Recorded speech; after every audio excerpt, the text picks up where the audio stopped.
iyadoo ay mudan tahay in la garab istaago lana dhiirigeliyo dadka la nool xanuunka dhimirka ayaa ururka Gabiley Mental Health Relief oo isagu inta badan gacan siiya baahiyaha ka jira isbitaalka dhimirka ahna tiirarka dareenkooda la wadaaga dadkaasi ayaa maanta soo gaarsiiyay dadka la lamaan xanuunka dhimirka dharkii ciid oo dhameystiran oo rag iyo dumar ah si ay ula ciidaan dadka kale ee iyagu dabaaldegaya munaasabada farxadda ciida loona dareensiiyo daryeelka ay mar walba la garab taagan yihiin walaalahooga kale markii ugu horeysay ee ururka Gabiley Mental Health Relief uu soo gaarsiiyay deeq balse waa markii saddexaad waxaana xusid mudan inay hore u soo gaarsiin isbitaalkaasi gaari isbitaalka loogu adeego waxaana munaasabada deeqdan lagu kala wareegay goob joog ka ahaa barsaabka gobolka Gabiley Maxamed Ismaan Xaaji Axmed gudoomiyaha isbitaalka dhimirka Kaysa Xaaji Muuse gudoomiyaha ururka Samakaal iyo sidoo kale agaasimaha isbitaalkaasi Muxtaar waxaana ugu horeyn faahfaahin ka bixiyay deeqdani Jamaal Axmed Cabdi oo isagoo ku hadlayay magaca ururka Gabiley Mental Relief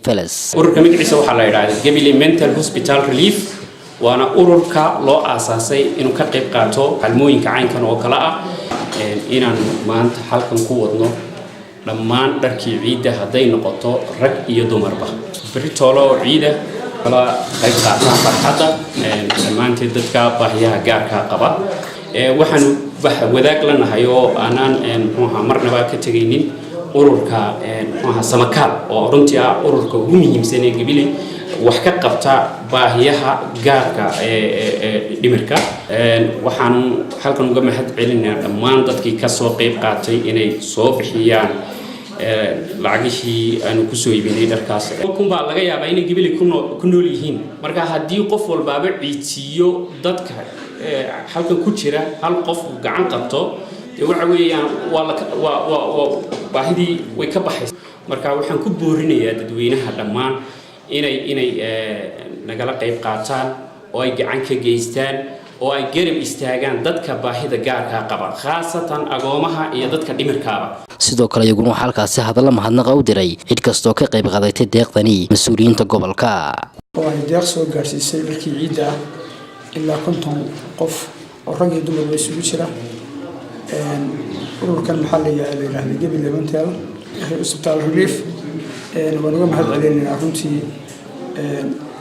waxay xuseen ama garteen waxay naga mudan yihiin dadka walaalaheena maskaxda ka qaba oo runtii maalinta ciida ay mudan tahay iyaguna inay farxad iyo nugula ciidaan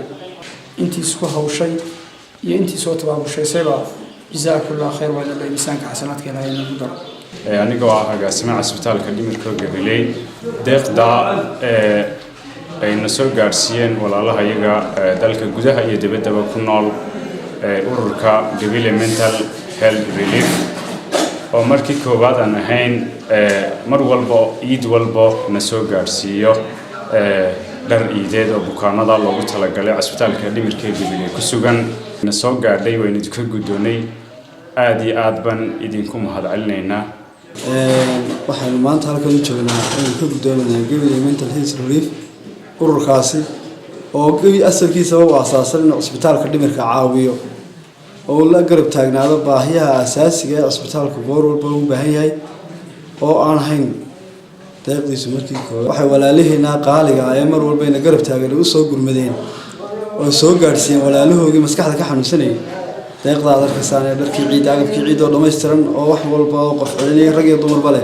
oo soo gaarsiiyeen waana mahadsantiin waan ka gudoonay waxaan ilaahay ururkaasi ma aha markii koowaad markii labaad markii saddexaad